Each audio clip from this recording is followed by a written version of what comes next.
हाँ तो बेटा आज हम लोग फिर दूसरी बात कर रहे हैं। रिलेटिव डेंसिटी की बात हम लोगों ने कल शुरू की थी। अब रिलेटिव डेंसिटी की बात दूसरी जो बचती है, हमने कहा था रिलेटिव डेंसिटी सॉलिड और लिक्विड की अलग होती है जिसे हम स्पेसिफिक ग्रेविटी कहते हैं। और अगर रिलेटिव डेंसिटी गैस की निकालें तो उसी को हम वेपर डेंसिटी कहते हैं। तो इसका देखिए यहाँ पे, जब भी हम रिलेटिव डेंसिटी ऑफ गैस निकालेंगे तो उसी को वेपर डेंसिटी कहते हैं। तो relative density of gas is known as vapour density. इसका मतलब क्या है, दो गैसेस की डेंसिटी का रेशियो को हम वेपर डेंसिटी कहते हैं। तो density of gas 1 upon density of gas 2। लेकिन कंडीशन क्या है, दोनों की डेंसिटी को कांस्टेंट टेम्परेचर और प्रेशर पर ही लेंगे। चलिए, अगर गैस 2 को हम हाइड्रोजन मान लें, अगर हम गैस 2 को हाइड्रोजन मान लें तो वो जो वेपर डेंसिटी का फार्मूला आएगा वो आएगा मॉलिक्यूलर वेट अपॉन 2 आएगा। कैसे आता चेक कर लो। अगर दूसरी गैस हाइड्रोजन है, गैस 2 इज हाइड्रोजन, तो वेपर डेंसिटी क्या होगा, डेंसिटी ऑफ गैस 1 जिसका निकालना है और डेंसिटी ऑफ हाइड्रोजन गैस। तो डेंसिटी क्या होगा, mass upon volume. Density is equal to mass upon volume. तो ये हो गया आपका मास अपॉन वॉल्यूम हो गया इसका डेंसिटी गैस 1 का। और दूसरा जो होगा वो होगा मास अपॉन वॉल्यूम। तो हाइड्रोजन का मास कितना होता है 2, और वॉल्यूम दोनों का सेम रहेगा। क्यों सेम रहेगा, क्योंकि अगर हम टेम्परेचर और प्रेशर सेम रख रहे हैं, टेम्परेचर और प्रेशर क्या रख रहे हैं, सेम रख रहे हैं, तो ये क्या हो जाएगा, आपका वॉल्यूम दोनों में सेम रहेगा और वॉल्यूम वॉल्यूम कैंसिल हो गया, तो ये हो गया मॉलिक्यूलर वेट अपॉन 2। तो यहां से आपका अगर गैस 2 हाइड्रोजन है तो ये फार्मूला आएगा vapour density is equal to molecular weight upon 2। लेकिन अगर गैस 2 हाइड्रोजन नहीं है तो कैसे निकालेंगे, तो बहुत सिंपल है, molecular weight of gas 1 upon molecular weight upon of gas 2 कर दीजिए। जैसे हाइड्रोजन का क्या था, पहले सब्सटेंस की डेंसिटी निकालनी थी तो उस सब्सटेंस का मॉलिक्यूलर वेट अपॉन क्या आया फाइनली 2, मतलब हाइड्रोजन का मॉलिक्यूलर वेट आया। अगर हम किसी अदर देन हाइड्रोजन गैस के लिए रिस्पेक्ट में बात करेंगे तो मॉलिक्यूलर वेट आप जिसका निकालना है upon molecular weight of gas 2 जिसके रिस्पेक्ट में निकालना है, ये हो गया। उसके बाद अगर गैस 2 इज नॉट गिवन, मान लो गैस 2 दिया ही ना जाए, तो हमेशा उसको हम हाइड्रोजन मानेंगे और उस केस में वेपर डेंसिटी क्या होगी, मॉलिक्यूलर वेट अपॉन 2। लेकिन ये किसके लिए होगा, फॉर सिंगल गैस की density with respect to hydrogen है। लेकिन अगर एक से ज्यादा गैसेज आएंगी तो हमने इसके पहले आपको पढ़ाया था एवरेज मोलर मास। जब एक से ज्यादा गैस आएंगी तो एवरेज निकालेंगे तो एवरेज मोलर मास अपॉन 2 हो जाएगा। तो यहां तक आप लोग पहले नोट करो, तो इसके ऊपर हम क्वेश्चन करते हैं। फिर से हम बता दें कि जो दूसरे सब्सटेंस की डेंसिटी है, अगर वो दूसरा सब्सटेंस हाइड्रोजन है तो उस वेपर डेंसिटी का फार्मूला मॉलिक्यूलर वेट अपॉन 2 होगा। कैसे होगा वहां पे एक्सप्लेन कर दिया हमने। लेकिन अगर गैस 2 हाइड्रोजन नहीं है, कोई अदर गैस है, गैस 2 है कोई, तो उस गैस का मॉलिक्यूलर वेट जितना भी होगा उससे डिवाइड कर देना। अगर हाइड्रोजन गैस नहीं दिया है, गैस 2 के बारे में नहीं दिया गया है, मान लो गैस 2 नहीं पता है, नहीं दिया गया, तो उसको हाइड्रोजन मानेंगे, वही फार्मूला आएगा। और एवरेज मॉलिक्यूलर मास निकालना होगा, अगर एक से ज्यादा गैसेज होंगी तो वहां से एवरेज मॉलिक्यूलर मास जैसे पहले कैलकुलेट किया था वो निकालेंगे और फिर एवरेज वेपर डेंसिटी आ जाएगी, एवरेज मोलर मास अपॉन 2। तो इसको नोट करिए, फिर इसके ऊपर न्यूमेरिकल करते हैं।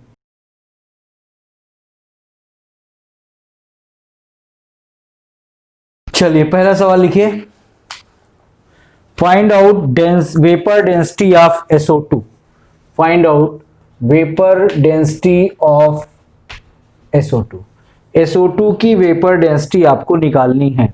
अब देखो यहाँ पे अंडरस्टूड है कि जो दूसरी गैस है वो हाइड्रोजन है, क्योंकि ये नहीं कहा गया कि किसके रिस्पेक्ट में निकालनी है। तो अंडरस्टूड है कि दूसरी गैस क्या है, हाइड्रोजन है। इसका मतलब यहाँ पे जो वेपर डेंसिटी का फार्मूला लगेगा that is molecular weight upon 2। तो मॉलिक्यूलर वेट सल्फर का हो गया 32 और इसका 32 64 अपॉन 2, तो ये आंसर आ गया 32। पहले वाले का आंसर ये आ गया। Question next, find out vapour density of SO2 with respect to CH4 gas। Find out vapour density of SO2 with respect to CH4 gas. अब देखो यहाँ पे क्या है, विथ रिस्पेक्ट टू हाइड्रोजन नहीं है, पहले में विथ रिस्पेक्ट टू हाइड्रोजन ही माना गया था, क्योंकि vapour density ratio of gases की डेंसिटी है। डेंसिटी जो है वेपर डेंसिटी गैसेस की रेशियो होती है डेंसिटी की। यहाँ पे जो दूसरा गैस था वो हाइड्रोजन था, यहाँ पे क्या है, दूसरा गैस मेंशन कर दिया गया है, वो कौन है, SO2 के साथ CH4 है। तो यहाँ पे जो वेपर डेंसिटी होगा वो होगा molecular weight of SO2 upon दूसरी गैस कौन है, उसका मॉलिक्यूलर वेट, दूसरी गैस है आपका CH4, तो मॉलिक्यूलर वेट ऑफ CH4, तो that is equal to SO2 का हो गया 64 और इसका हो गया 16, तो ये आ जाएगा 4। अब देखिए यूनिट नहीं लिखेंगे यहाँ पे, दोनों की यूनिट नहीं लिखी जाएगी, इसको नोट करिए। तीसरा क्वेश्चन लिखिए, calculate vapour density of sample, calculate vapour density of sample, calculate vapour density of sample containing 5 mole O2, 5 mole O2 and 5 mole N2, 5 mole N2 with respect to helium gas, with respect to helium gas। अब जो भी आपको दिया गया है, पहली बात तो दो गैसेस की density with respect to helium निकालना है। इसका मतलब वेपर डेंसिटी निकालेंगे कि एवरेज वेपर डेंसिटी? हाँ बिल्कुल सही है, क्या निकालना पड़ेगा, एवरेज वेपर डेंसिटी। और इसका फॉर्मूला क्या होगा, एवरेज मॉलिक्यूलर मास अपॉन, अगर हाइड्रोजन होता तो अपान कितना होता है 2, लेकिन दूसरी गैस कौन है, मीथेन, तो मीथेन का मोलर मास कितना होगा 4, ठीक है ना, इसका एटॉमिक मास कितना हो गया 4। तो पहली बात तो ये सोचिए कि जो जैसे vapour density molecular weight upon 2 हमेशा लोग रट लेते हैं, वो गलत है। क्या होता है वेपर डेंसिटी, दो गैसेस की डेंसिटी का रेशियो। तो अगर दूसरी गैस जो है वो हाइड्रोजन है तो विथ रिस्पेक्ट टू वाला पार्ट नहीं होता है, ठीक है ना। लेकिन अगर कोई दूसरी गैस है हाइड्रोजन के अलावा तो उसी का मोलर मास जो होता है वही वहां पे डिनोमिनेटर में डिवाइड कर देते हैं। तो चलिए साहब, सबसे पहले तो एवरेज मोलर मास निकालना होगा। अब तुम्हें पता है कि जैसे O2 है और कौन है N2 है, इसका मोल तुम्हें कितना दिया गया 5 और इसका मोल कितना दिया गया 5। तो बताओ जब एवरेज मॉलिक्यूलर मास निकालते थे तो ये नीचे टोटल मोल होता था, तो 5 + 5 ये हो गया 10। दूसरा यहां पे टोटल वेट, और वेट कैसे निकालते भैया, N = क्या होता है, वेट अपॉन एटॉमिक वेट या मॉलिक्यूलर वेट। तो वेट हो जाएगा वेट = N × मॉलिक्यूलर वेट। तो इसका मोल है 5, मॉलिक्यूलर वेट कितना है 32 प्लस इसका मोल है 5 और मॉलिक्यूलर वेट है 28। इसको आप लोग कैलकुलेट करिए तो ये आ जाएगा 300 और यहां से ये 0 से 0 कैंसिल होगा तो ये वैल्यू आ जाएगी 30। तो एवरेज मॉलिक्यूलर मास यहां पे कितना आ जाएगा बेटा 30 आ चुका होगा। और अब हमें निकालना क्या है एवरेज वेपर डेंसिटी, तो ये हो जाएगा 30/4 दैट इज 7.5। तो इस तरीके से वेपर डेंसिटी के क्वेश्चन हम लोग करते हैं। इसी के साथ अगला क्वेश्चन लिखिए, 16 gram unknown gas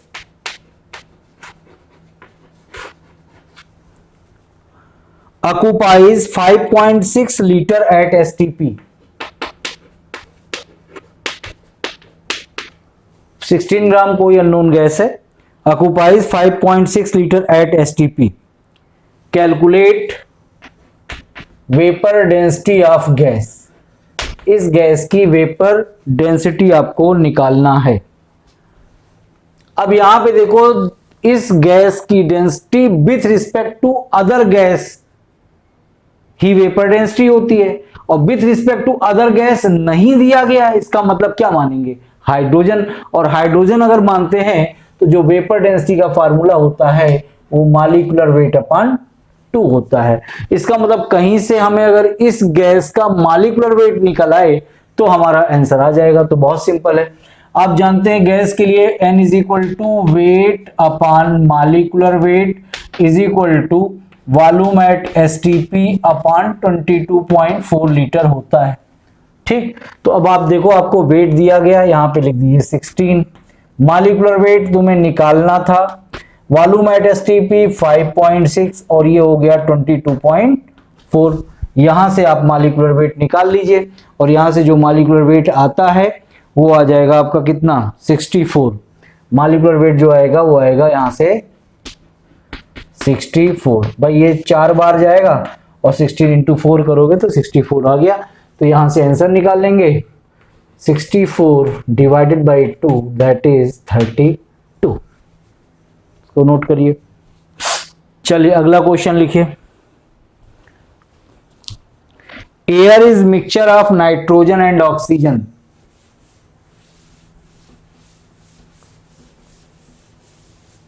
air is mixture of nitrogen and oxygen in 4:1 ratio.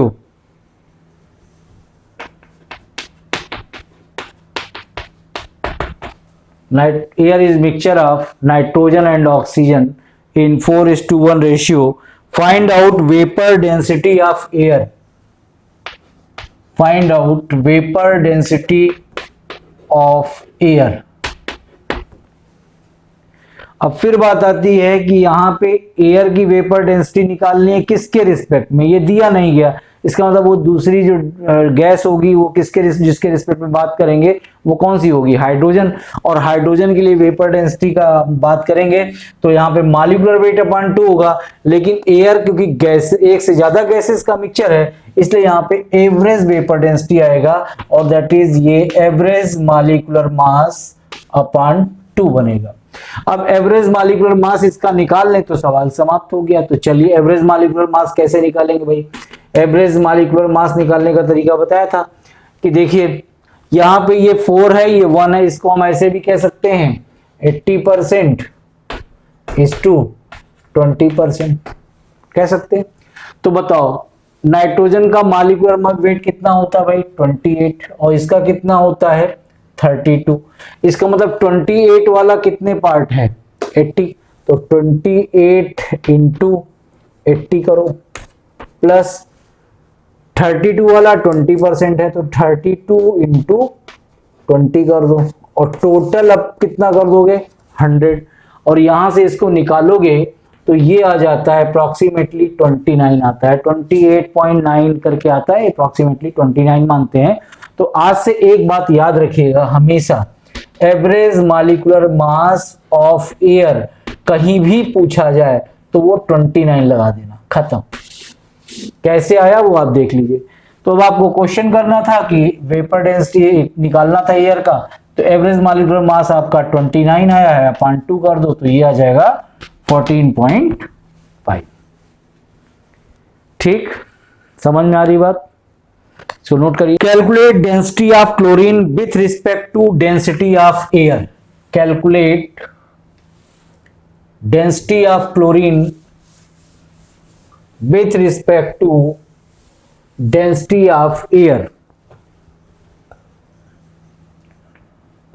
तो density of chlorine gas upon density of air, दो गैसेस की डेंसिटी का रेशियो ही क्या कहलाता है बेटा, वेपर डेंसिटी।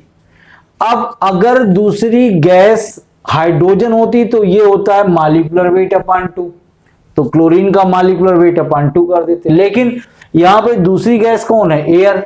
तो इसका मतलब ये क्या लिखोगे, molecular weight of chlorine upon molecular weight of air. और क्लोरीन का मॉलिक्यूलर वेट कितना होगा 71, और एयर का अभी निकाला 29, और यहां से इसको कैलकुलेट कर लीजिएगा तो ये आ जाएगा density of chlorine with respect to density of air. तो बेटा हम लोग यहां तक डेंसिटी की बात कर लिए। ओवरऑल क्या है, जैसे ध्यान से सुनो कि एक होती है डेंसिटी एब्सोल्यूट, एक होती है रिलेटिव। जिसकी यूनिट दी होगी वो होगी एब्सोल्यूट डेंसिटी यूनिट के साथ, विदाउट यूनिट जो होगी वो होगी रिलेटिव डेंसिटी। अब रिलेटिव डेंसिटी भी दो तरीके की होती है, सॉलिड और लिक्विड के लिए जो निकालेंगे वो डेंसिटी ऑफ सॉलिड और liquid with respect to density of water होता है। तो अगर वाटर के रिस्पेक्ट में किसी सॉलिड लिक्विड की डेंसिटी को निकालें तो उसको स्पेसिफिक ग्रेविटी कहते हैं। और किसी भी गैस की डेंसिटी विथ रिस्पेक्ट टू दूसरी गैस की डेंसिटी निकालें तो उसको हम वेपर डेंसिटी कहते हैं। अगर वो दूसरी गैस हाइड्रोजन है तो जो वेपर डेंसिटी का फार्मूला होगा वो होगा मॉलिक्यूलर वेट अपॉन 2। लेकिन अगर वो दूसरी गैस हाइड्रोजन के अलावा होगा तो वेपर डेंसिटी का फार्मूला होगा molecular weight of second gas का मोलर मास। तो इस तरीके से हम एक स्पीसीज अगर है तो वेपर डेंसिटी, एक गैसियस स्पीसीज है तो उसकी vapour density molecular weight upon 2 करेंगे। अगर हाइड्रोजन दिया गया है, हाइड्रोजन दिया है या नहीं दिया है तो दोनों ही केस में हम क्या लेंगे, vapour density molecular weight upon 2। और अगर हाइड्रोजन नहीं दिया गया है, कोई दूसरी गैस दी गई है तो दूसरी गैस के मोलर मास से डिवाइड कर देंगे पहले की गैस के मोलर मास को। ठीक है, तो इस तरीके से हम लोगों ने किया। और दूसरी बात ये कि अगर एक गैस की वेपर डेंसिटी निकालनी है तो मॉलिक्यूलर वेट अपॉन 2, अगर एक से ज्यादा गैस है तो उसमें एवरेज वेपर डेंसिटी निकालनी पड़ेगी और वहां पे फिर एवरेज मोलर मास निकालना पड़ेगा और उसके अपन 2 से डिवाइड कर देंगे। तो इस तरीके से आप डेंसिटी के सारे क्वेश्चन कर लेंगे। तो आज यहीं पे इतने पे स्टॉप करते हैं, बाकी बात हम लोग अगले टर्न पे करेंगे। तब तक के लिए बाय।